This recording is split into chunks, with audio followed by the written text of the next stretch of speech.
বিসমিল্লাহির রহমানির রহিম। আজকে শফিউল বারী বাবুর স্মরণে, তার প্রথম মৃত্যুবার্ষিকী উপলক্ষে বাবু স্মরণে আজকের এই স্মরণ সভার সম্মানিত সভাপতি, উপস্থিত সম্মানিত মহাসচিব মির্জা আলমগীর সাহেব, উপস্থিত সম্মানিত স্থায়ী কমিটির সদস্য ইকবাল মাহমুদ টুকু সাহেব সহ বিএনপির সহ ছাত্রদল, যুবদল, স্বেচ্ছাসেবক, সারা দেশের বিভিন্ন জায়গা থেকে বিভিন্ন নেতৃবৃন্দ যারা জয়েন করেছে এই মিটিং এ, এই স্মরণ সভায়, আসসালামু আলাইকুম। আমরা এতক্ষণ বাবু সম্পর্কে, বাবু আমাদের মাঝে ছিল আমাদের অন্যতম প্রিয় সহকর্মী, যাকে আমরা ১ বছর আগে হারিয়েছি। আমাদের একজন রাজনৈতিক সহকর্মী, তাকে আমরা হারিয়েছি। বাবু সম্পর্কে আজকে আমরা এখানে আলোচনা করেছি।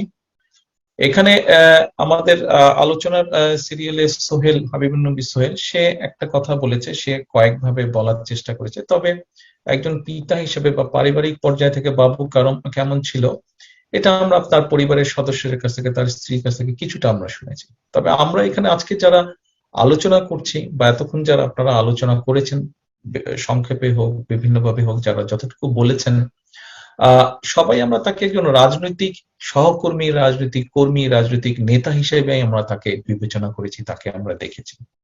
এবং সকলের বক্তব্যগুলো যদি আমরা মোটামুটি ভাবে পর্যালোচনা করি, এক জায়গায় নিয়ে আসি, তাহলে আমরা হয়তো কয়েকটা জিনিস আলোচনা থেকে বের করে আনতে সক্ষম হব। কি, একজন রাজনৈতিক কর্মী হিসেবে খুব সংক্ষেপে যে কয়টি গুণাবলী দরকার, কম বেশি সবগুলি বাবুর মধ্যে আমরা দেখেছি।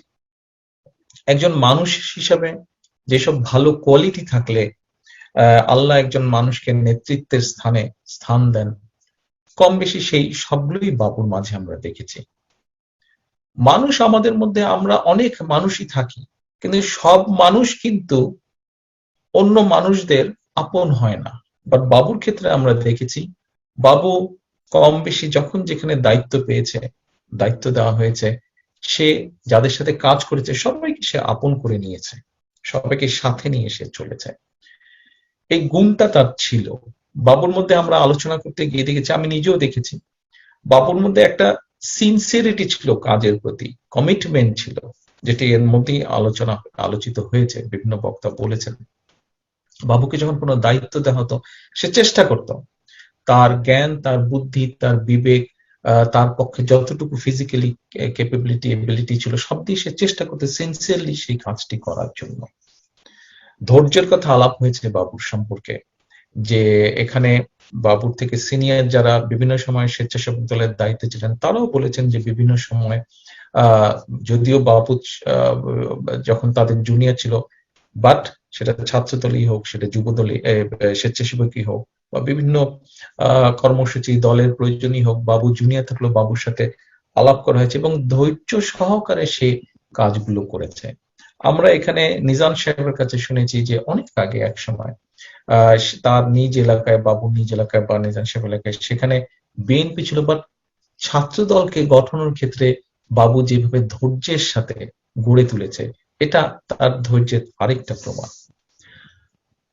একজন রাজনৈতিক নেতা বা রাজনৈতিক কর্মী হিসাবে বাবুর সবচেয়ে বড় ভালো যে কোয়ালিটিটা ছিল, যেটি যেটি যেটি বিএনপির একটি মূল অ্যাসেট, যেটি শহীদ জিয়া দিয়ে গেছেন, শহীদ জিয়া যে কারণে বিখ্যাত, সেটি হচ্ছে যে অনেস্টি।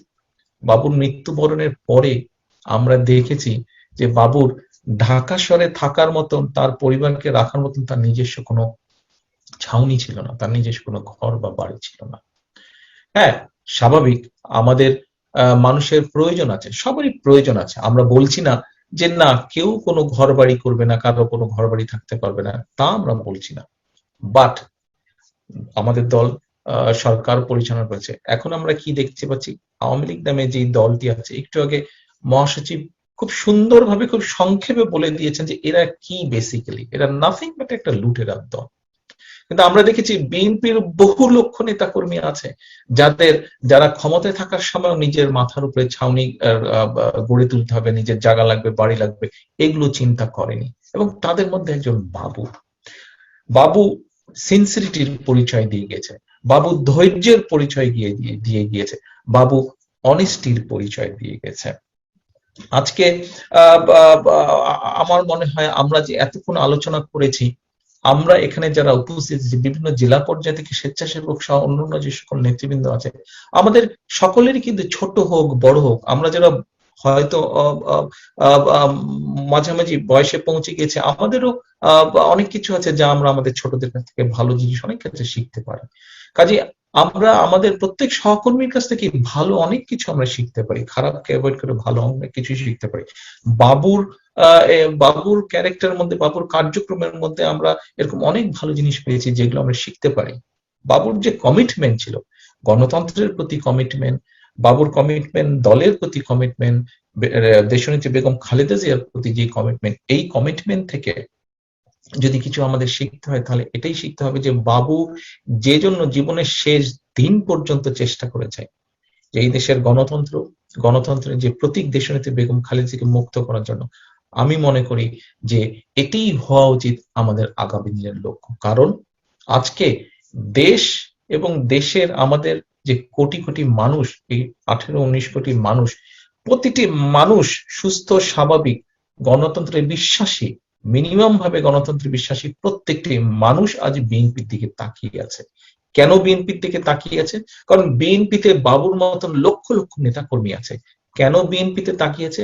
কারণ ইতিহাস, আমি একটু আগেই বলেছি যে মহাসচিব, মাননীয় মহাসচিব খুব সুন্দরভাবে, খুব সংক্ষেপে সুন্দরভাবে উনি আমাদের যে রাজনৈতিক প্রতিপক্ষ যারা এখন জোর করে রাতের আধারে ক্ষমতা দখল করে আছে এই আওয়ামী লীগ নামক দলটা, এরা কি এদের ক্যারেক্টারটা বলেছেন। এবং এরা অতীতে দেশ স্বাধীনের পরে যখন ক্ষমতায় ছিল সেই সময় তারা কি করেছে, আমি সেই সময় আমার বয়স কম ছিল, মহাসচিব সহ যারা সিনিয়র আছেন তারা দেখেছেন, এখানে আমি আনি আমাদের বয়স কম ছিল, আমরা কিছু কিছু দেখেছি, পরিষ্কারভাবে অত দেখিনি। এখানে অনেক আছে, আজকে এখানে উপস্থিত অধিকাংশই যারা আছে তারা কিন্তু তোমরা দেখেছো, পড়েছো, বাট তোমরা গত 10 বছর ধরে দেখছো যে আওয়ামী লীগ কি করছে এবং আওয়ামী লীগ কি করছে দেশের সাথে, দেশের মানুষের সাথে কি করেছে, দেশের কি অবস্থা করেছে। কাজে দেশ স্বাধীনের পরে যখন তারা সুযোগ পেয়েছিল একই কাজ তারা করেছিল, একইভাবে সবকিছু করেছিল। হয়তো এখন ডিজিটাল ফর্মে করছে, তখন অ্যানালগ পদ্ধতিতে করেছিল, এই যা, কিন্তু একই কাজগুলোই তারা করেছে। এই যে একটু আমি বললাম যে কেন মানুষ তাকিয়ে আছে বিএনপির দিকে, কেন তাকিয়ে আছে? কারণ বিএনপি দেশ স্বাধীনের পরে শহীদ জিয়ার সময় যখন সুযোগ পেয়েছিল, সেই সময় দেশ কিভাবে পরিচালিত হয়েছিল শহীদ জিয়ার নেতৃত্বে।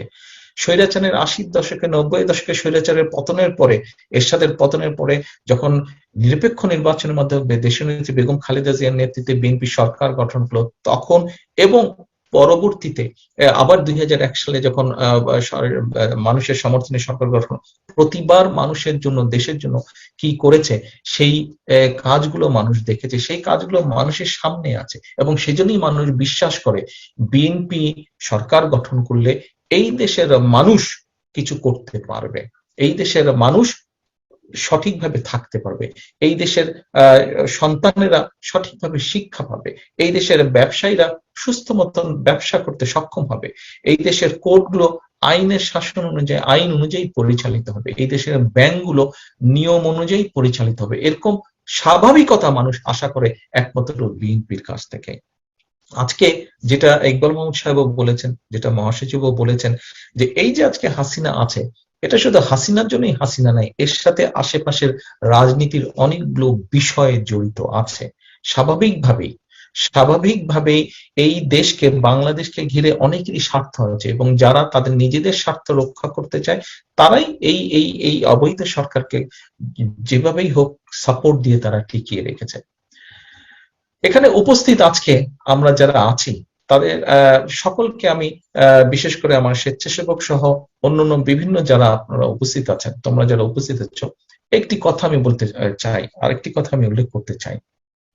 এখানে কয়েকজন বক্তা বলেছেন, আমরা প্রায় দেখি যে অনেকে হয়তো বা হতাশার, আউট অফ ফ্রাস্ট্রেশন, হয়তো আমাদের অনেক নেতাকর্মী অনেক সময় ফেসবুক সহ বিভিন্ন জায়গায় সামাজিক মাধ্যমে কতগুলো কথা বলে বসে। সবারই বলার অধিকার আছে, আমরা গণতন্ত্রে বিশ্বাস করি, আমরা বাক স্বাধীনতা বিশ্বাস করি, তবে অবশ্যই একটি কথা খেয়াল রাখতে হবে, এখানে আওয়ামী লীগ সহ যারা বাংলাদেশ বিরোধী শক্তি, বাংলাদেশের গণতন্ত্র বিরোধী শক্তি, বাংলাদেশের মানুষের স্বার্থের বিরোধী শক্তি, তারা কিন্তু অবশ্যই প্রতিক্ষণে তাদের সকল মাধ্যম দিয়ে তারা চেষ্টা করবে যে জাতীয়তাবাদী শক্তির প্রতিটি নেতা কর্মীকে ফ্রাস্ট্রেটেড করার জন্য বিভিন্ন রকম মিথ্যা প্রোপাগান্ডার মাধ্যমে। কাজেই আমাদেরকে কিন্তু সচেতন থাকতে হবে যে আমরা এমন কিছু, আমার নেতা কর্মীদেরকে আমি অনুরোধ করব সচেতন থাকার জন্য, এমন কিছু বলে না বসি যে যাতে করে দলের ক্ষতি হতে পারে, যাতে কোনো বিভ্রান্তি সৃষ্টি হতে পারে, এরকম কিছু বলা উচিত না। এবং একটি জিনিস কিন্তু আমাদেরকে স্বীকার করতে হবে, বুঝতে হবে, আমি ব্যক্তিগতভাবে আমি কিন্তু সব বিষয়ে জ্ঞানী নই। একটি মানুষের পক্ষে সব বিষয়ে জ্ঞানী হওয়া সম্ভব না।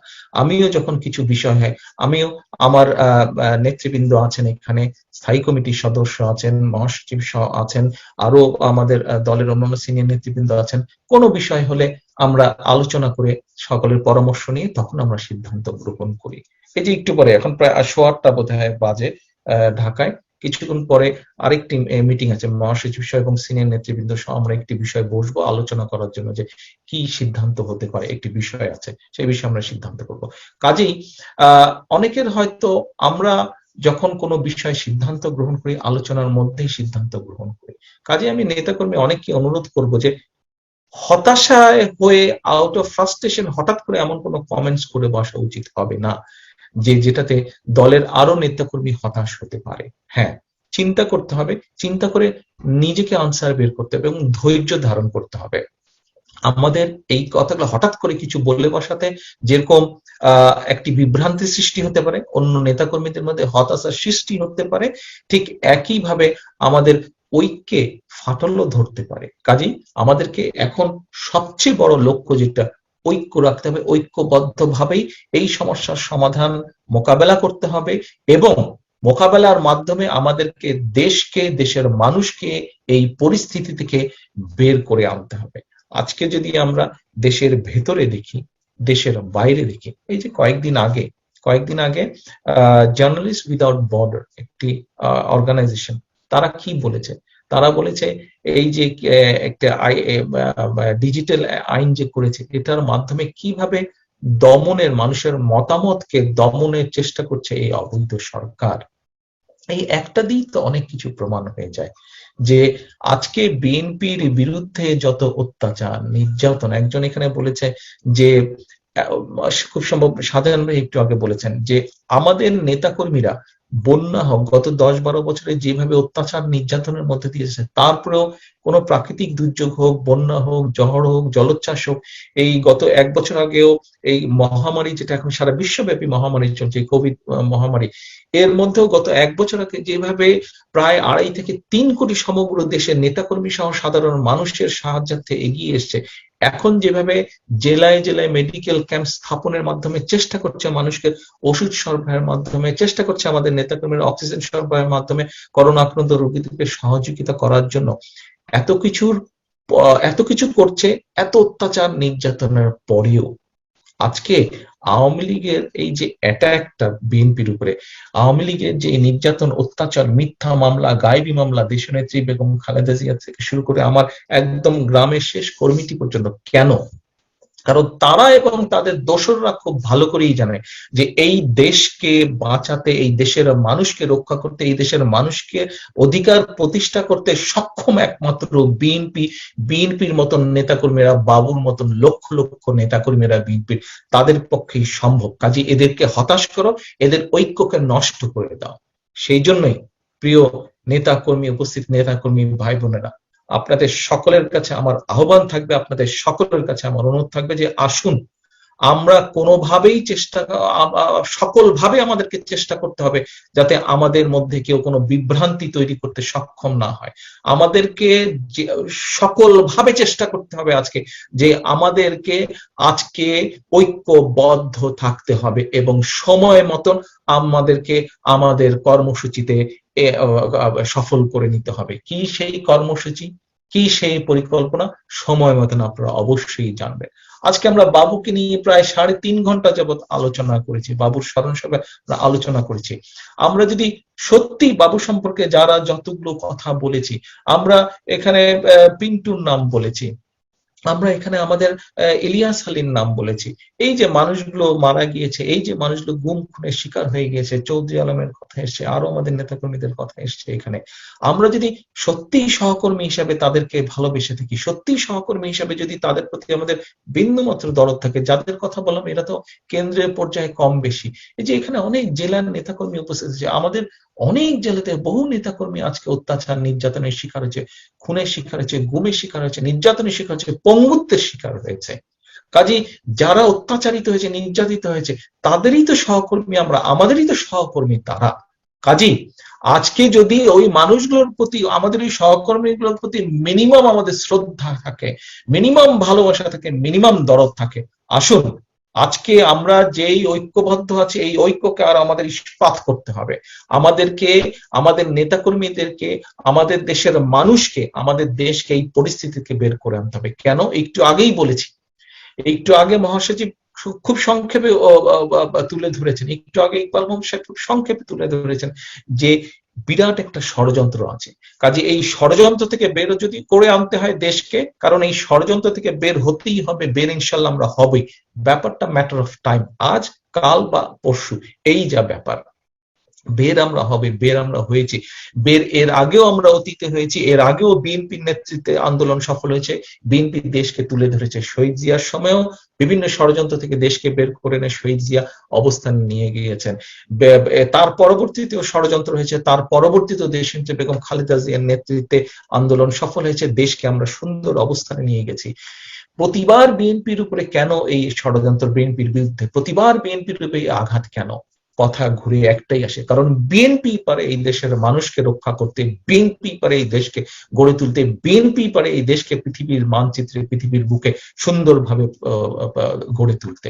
সেই জন্য নেতৃবৃন্দ, সেই জন্য প্রিয় নেতা কর্মী ভাই বোনেরা, আসুন বাবুর প্রতি যদি আমাদের শ্রদ্ধা থাকে, বাবুকে যদি আমরা ভালোবাসি, বাবুকে যদি আমরা স্নেহ করি, সহকর্মী হিসেবে, বন্ধু হিসেবে, ভাই হিসেবে, যে হিসেবেই বলি না কেন, বাবুর মতন আরো যাদেরকে আমরা হারিয়েছি তাদের সকলের প্রতি যদি আমরা শ্রদ্ধা ভালোবাসা থাকে, আসুন আমাদেরকে অবশ্যই ঐক্যবদ্ধ হতে হবে। আমাদেরকে অবশ্যই এমন কিছু করা যাবে না যাতে করে বিভ্রান্তি ছড়াতে পারে, বরং আমাদেরকে চেষ্টা করতে হবে। আপনারা এখানে অনেকেই আছে যারা সোশ্যাল মিডিয়াতে বিভিন্ন ভাবে আপনাদের মন্তব্য, বক্তব্য উপস্থাপন করেন। আপনাদেরকে চেষ্টা করতে হবে। কি চেষ্টা করতে হবে? এই যে একটু আগে মহাসচিব কোভিড এর কথা বলেন, যে কোভিড এর সময় আপনারা নিজেরাই তো দেশে উপস্থিত আছেন, আপনারা দেখতে পাচ্ছেন যে মানুষ কত অসহায়ের মধ্যে আছে। এই সরকার গত 12-13 বছর ধরে ক্ষমতার মধ্যে আছে, অথচ শহীদ জিয়া 1980 সালের দিকে শহীদ জিয়া উপজেলা পর্যায়ে 30 শয্যার হসপিটাল করে এসেছিলেন। সেই 30 শয্যার হসপিটালকে দেশনেত্রী খালেদা জিয়া 2002-3 সালে 50 শয্যার করেছেন। কোথায়? তারপরে বেড়েছে, তারপরে বাড়িয়ে। এরভাবে যদি কথা বলতে থাকি আমরা অনেক বিষয়ে কথা বলতে পারবো, অনেক কিছু বলতে পারবো। সে কোভিড দিয়ে ঢাকা শহরে আপনারা যারা আছেন, ঢাকা শহরে বড় যে কটা হসপিটাল হয়েছে, 5টা হসপিটাল, বড় বড় হসপিটাল গুলো হয়েছে দেশনেত্রী খালেদা জিয়ার সময়, কোথায়? এরপরে আর কিছু হয়েছে? গত 1 বছরে কোভিড নিয়ে বলে শেষ করা যাবে না এই সরকারের বিরুদ্ধে। পত্রপত্রিকা ঘাটলেই আপনারা দেখতে পাবেন যে গত 1-1.5 বছরে কোভিড নিয়ে তারা কিভাবে জনগণের সম্পদ, অর্থ লুটপাট করেছে। শুধু কোভিড নিয়েই বলে শেষ করা যাবে না। তাই সেজন্যই বারে বারে বলছি যে বিএনপির উপর কেন আঘাত? বিএনপির উপর এই জন্য আঘাত কারণ বিএনপি পারে এই দেশকে রক্ষা করতে, এই দেশের মানুষকে রক্ষা করতে। সেই জন্য আজ বিএনপিকে ঐক্যবদ্ধ হতে হবে। সেই জন্য আজ বিএনপির প্রতিটি নেতাকর্মী থেকে, কেন্দ্র থেকে আরম্ভ করে গ্রাম পর্যন্ত প্রতিটি নেতাকর্মীকে আজকে বিএনপির ঐক্যবদ্ধ হতে হবে। আপনারা তো নিজেরাই কথায় কথায় বলেন যে আজ একটি স্বাভাবিক নির্বাচন হলে বিএনপি 70%, 80% সাপোর্ট ভোট পাবে। কেন বলেন কথাটা? কথাটা কি আপনারা বিশ্বাস করেন? ইয়েস, আপনারা কথাটা বিশ্বাস করেন, কারণ আপনারা আজকে যারা এই মিটিং এ উপস্থিত আছেন, আপনারা যখন বিভিন্ন জায়গায় যান, চায়ের দোকানে যান, দোকানপাটে যান, বাজারে যান, বিভিন্ন জায়গায় যান, মানুষ তখন আপনাদেরকে বলে, সাধারণ মানুষ বলে, তোমরা কেন আন্দোলন করছো না, ভোটের ব্যবস্থা করছো না? ভোট হলে তো আমরা বাক্স ভরে তোমাদেরকে ভোট দিব। হ্যাঁ, আমরা সবই করব, এবং জনগণও বাক্স ভরে ভোট দিবে। কেন জনগণ বাক্স ভরে ভোট দিবে? কারণ জনগণ জানে যে আপনারা বিএনপি এবং আপনারাই এই দেশকে পারেন রক্ষা করতে, আপনারাই পারেন সেই জনগণকে যে আজকে বাক্স ভরে ধানের শীষকে ভোট দেওয়ার জন্য অস্থির হয়ে আছে, সেই মানুষটি জানে যে আপনারাই পারেন। বিএনপির নেতাকর্মীরা, বাবুর সহকর্মীরা, শহীদ জিয়ার আদর্শের সৈনিকেরা, দেশনেত্রী খালেদা জিয়ার নেতৃত্বে আদর্শে যারা রাজনীতি করে, নেতৃত্বে যারা রাজনীতি করে, তারাই পারে একমাত্র এই দেশকে রক্ষা করতে, এই দেশকে, মানুষকে রক্ষা করতে। আজকে বাবুর স্মরণ সভায় তাই আসুন আমাদের শপথ নিতে হবে, আমাদেরকে শপথ নিতে হবে আমরা ঐক্যবদ্ধ থাকব, আমরা এই দেশকে, মানুষকে রক্ষা করব, দেশকে রক্ষা করব, দেশের মানুষকে রক্ষা করব। এই হোক আজকে আমাদের বাবুর স্মরণ সভা। যে শোক এখানে একজন বক্তা বলেছেন যে স্মরণ সভায় আলোচনা করতে গেলে স্বাভাবিক খারাপ লাগে, যে মানুষটি আমাদের কাছে নেই সেই মানুষটি সম্পর্কে কথা বলি স্বাভাবিক খারাপ লাগে।